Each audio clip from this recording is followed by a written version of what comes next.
Yeah, definitely. And I think that also partly, brings us into our next question, wherein this pandemic clearly, and data shows that it's affected physical activity across the globe, both males and females. And we know that physical activity levels do affect menstrual cycles heavily. And so, where do you see the role of wearable tech in helping specifically women through this pandemic sort of get back to their physical activity levels in a way that's safe for their health? Yeah. So, I mean, like, I'm a massive advocate of Oura. Like, I literally have everyone around me getting an Oura. So I think there's more that is needed on top, which obviously I'm entirely biased, but my company does. But what I find so interesting is, like, I mean, the reason I'm so like addicted to Oura is because it gives me data in a very easy way to digest. And you learn, like, the first behavior you have when you start using Oura is like, you're learning about some concepts. You're learning about, believe it or not, sleeping hours. Like, oh, how many hours do I sleep? Sleeping patterns, like deep sleep, REM. What does it mean, REM? Like rapid eye movement. Like, what does this thing mean?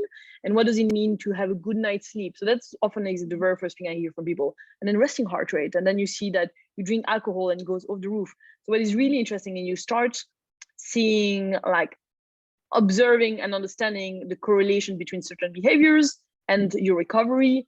And then what we've seen a lot in COVID, which was incredible, is women tend to be more aware of preventative health than men in general. That's why women typically go see like what is called still alternative medicine, teas and acupuncture, etc. It's because we have pains, we have things in our bodies, and we're like, I want a solution, and traditional Western medicine doesn't give it to me. And then we have something incredible. Is like we say, like, well, actually, I don't know if you know a book called The Patient Will See You of Eric Topol. I love it. I love The Patient Will See You Now. Yeah, it's so good. So it's basically like, we used to have a doctor who he had all the decision process. What test you're going to be doing? I'm going to read your test and I'm going to give you the drugs. Now I have the data. I can see something is not as it used to be. I can see different, and I can take my own decisions for myself. And wearables help you do that.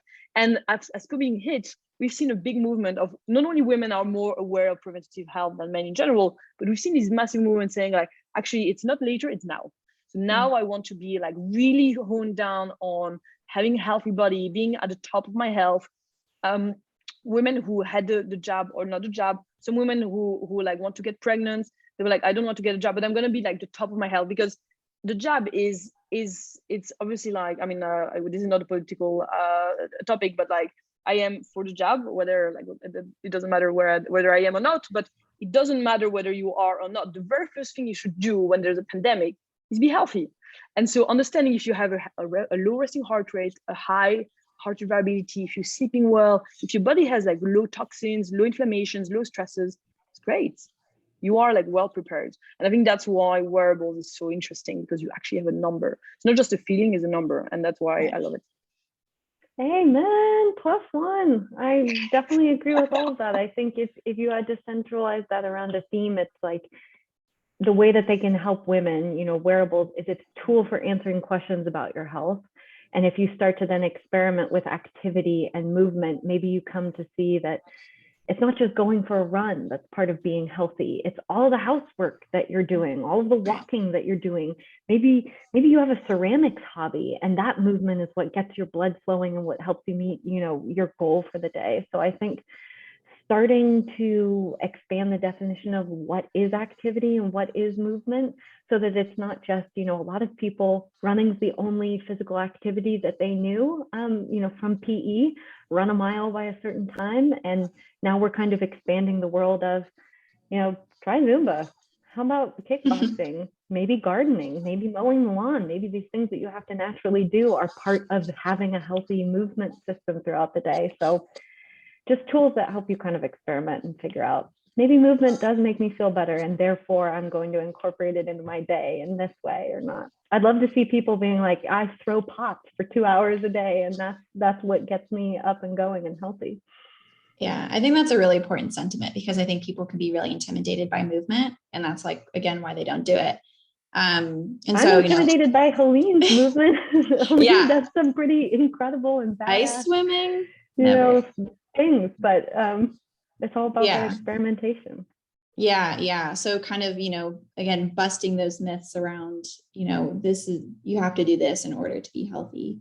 I think that's what both of you guys are working to kind of fix. So we have a couple minutes left. This is kind of circling back to where we started. What kind of advice would you give your younger self, kind of eager to get into this field of sports tech? So I guess, what I find amazing in my job is that everything I do, everyone I talk to, like talking to Caroline and like literally like our calls, we just talk about our wearables, our sports, and by the way, what can we do together? It's just like so exciting. It's things that we like both biohackers. We're like, it's so exciting. And then talking to you, like the women in sports tech, it's just like, it's very, very exciting, and there's a lot of things to do. And going backwards, like I think one thing I would tell myself, but I still do today, is like it's produce. So it's anything that's, like we are in a very consumerism society, but if you produce things, you will always learn. So to give you some examples, you don't actually need to be creative. You don't even need to have an idea. It doesn't really matter. Just like read articles and take notes of it. And you take a signed document and you just take notes, and then you comment, and you can create your own little blog that is not for anyone, but you start having a thesis. You start forming a thesis around something that literally is not yours at the beginning. You read articles that Oura is writing, read articles like that Caroline, she writes a lot. You at WiST, you write some stuff, like just have an opinion on what is out there. And then you will identify some issues that are not tackled. And if you are in women's health and women's sports, it's so huge. We literally are in the dark ages. We still think that women are weak little beings. So like we need to change that. So I think like to a younger self, just produce, like read a lot, write, produce, put things out there, do a podcast, interview people. It doesn't matter what you do, but just produce something. I love that. And do sports. do sports. Produce while you're on your run. I love that. I think creating is so important. And I think if I had to, like, if we combine our piece of advice, if you wanted to start with producing something, there's a book called Designing Your Life that I really like. And I wish I had had it when I was much younger. And it asks you to produce a few statements for yourself. Write about what the purpose of work is. Write about what you believe a good life is about. Write about what you want money for and how that relates. So even if you're not ready for a public audience to produce something for yourself and write letters to yourself, because you'll be surprised where you end up. If you asked younger Caroline if I would be talking about menstrual cycles and periods and women's health and hear me roar, I would have laughed at you. And now I can't imagine talking about anything else, but you have to keep updating that sort of letter to yourself about what do you want to do? And then, your work doesn't have to fulfill every interest that you have, but it really freaking helps that Helene and I love our jobs and that we're really passionate about what we talk about. It doesn't, it makes the days a lot shorter and a lot more exciting. So if it's possible to make that happen in a career, do it. Those are really great pieces of advice. Oh, good. And somebody shared the ebook. The exercises are all free online. So write some letters to yourself and feel free to share them. One of the tenets about that book is like talking about what you want with other people. So that's really helpful. Share what you want to do because somebody else might have the same vision. Yeah, I think the WiST community and just having you guys here is like a part of that, production where we just get to share thoughts and we get to share it with a wider audience and hopefully just get the conversation going, even further than it already is. So thank you really for being here today. Talk to somebody about your period today or about your friend's period or somebody else. Yeah, absolutely. Get a man to buy you. By the way, don't buy Tampax. Buy Tampax are evil. They're dry and chemical, and they shouldn't be in a moist area. But get a man to buy you a pad or period underwear or whatever you prefer. And then write to me and Helene about it, because we would like to hear Yes. that you have been through. Yeah. And get an Oura if you don't have one, and get Wild AI. I think that's a And wonderful. also reach to both of us. Like, I think I can put my LinkedIn and Caroline. We love talking to people. Yeah. Stocking stuffers for periods. Stocking Love it, stuffers. whoever said that. I love it. Yeah. That's so great. Yes, thank you guys for having such an open and honest conversation. And I think it's really helpful that not only were people sharing things, but you also got to see two people who respect each other a lot. Helene and I have a difference of opinion and share them publicly rather than just agreeing with each other. And I think having strong women come forward and start to do that is really, really important. Yeah. Yeah. So come disagree with us too. It's really great to see. Yes. Thank you guys so much. And thank you to everybody here who's joined us for today's WiST Presents How I Got into Sports Tech. If you would like to learn more about the wonderful world of sports tech, head to our website, womeninsportstech.org. You can sign up for our newsletter, and you can connect with us on Twitter, LinkedIn, and Instagram, and you can find Caroline and Helene on there as well. You can check out the vast and wide array of career opportunities as well in sports tech. You can create a profile on our new career hub, wistnetwork.org. And again, thank you so much to Caroline and Helene for being here and sharing so much information. I think this is like the most jam-packed info session we've had. Lots of laughs, lots of information. And thank you for helping us to change the ratio. Thank you. And thank you so much for hosting us. I mean, and also like, I was so excited to be on a panel with Caroline, because we've been speaking a lot about business, but it's the first time we share a panel. So thank you for giving us the stage, and thank you everyone for listening to us, encouraging us, and all your comments. It makes speaking online way more fun. Way more fun, even though this would be a delight in person for everyone. Yeah, can't wait. Someday, One day. hopefully, yes. Sometime soon. Awesome. Thank you so much, everybody. Have a great weekend. Thank you. Thank you, Yeah, guys. have a great day. Bye-bye. Bye.